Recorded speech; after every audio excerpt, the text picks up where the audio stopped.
Hello and welcome to Business Reporter's Best of British campaign. I'm Alistair Greener.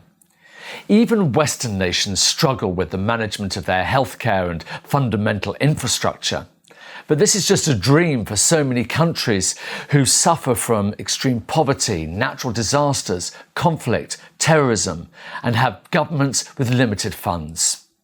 Those countries need crucial healthcare services. They also need help and infrastructure to enable them to develop and become more prosperous. Is it possible? Well, this is what we're going to discuss today with Tim Johnson from Eagle Scientific Limited. Good morning. Good morning. What are some of the challenges that regions and countries are facing today? It's difficult for governments to accommodate the need for infrastructure, roads, bridges, power, water, along with the really important needs such as education and healthcare, which are required to maintain all of the facilities that have been put into place. And are there any countries or regions which are particularly struggling?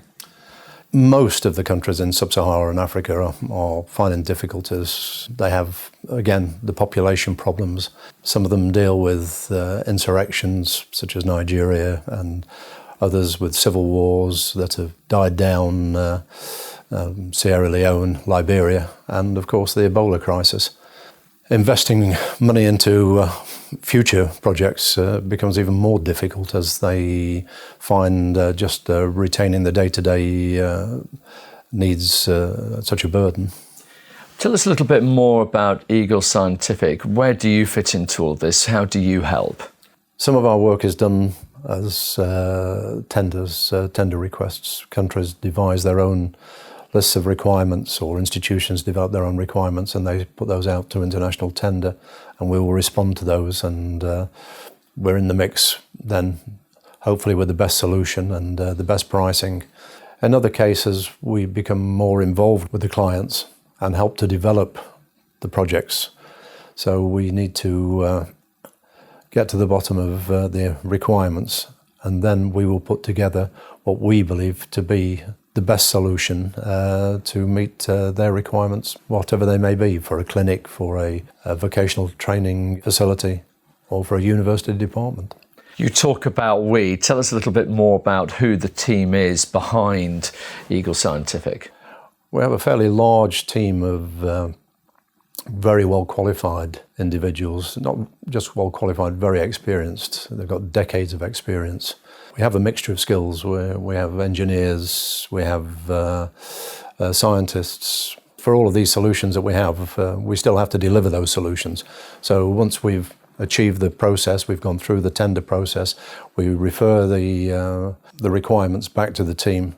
They will then generate what they believe is as a response in terms of a quotation or a proposal, and then submit it for either evaluation as a tender or for acceptance as a funded proposition to the client in question. You talked quite a bit there about the solutions that you provide and how you help. How do you actually do that in a way that's quick and agile? Again, I go back to the people that we have, because decades of experience, also an enormous amount of history. And the company's been in business for 40 years now, and we've accumulated that knowledge. Hopefully, not always. Of course, we lose some along the way, but technology helps in that we keep databases, we create specific solutions for clients, and those are retained, and they can be then amended for a bespoke situation, because all countries have unique challenges. We're able to respond very quickly by personal knowledge to begin with, and bringing the people together who've worked on similar projects before.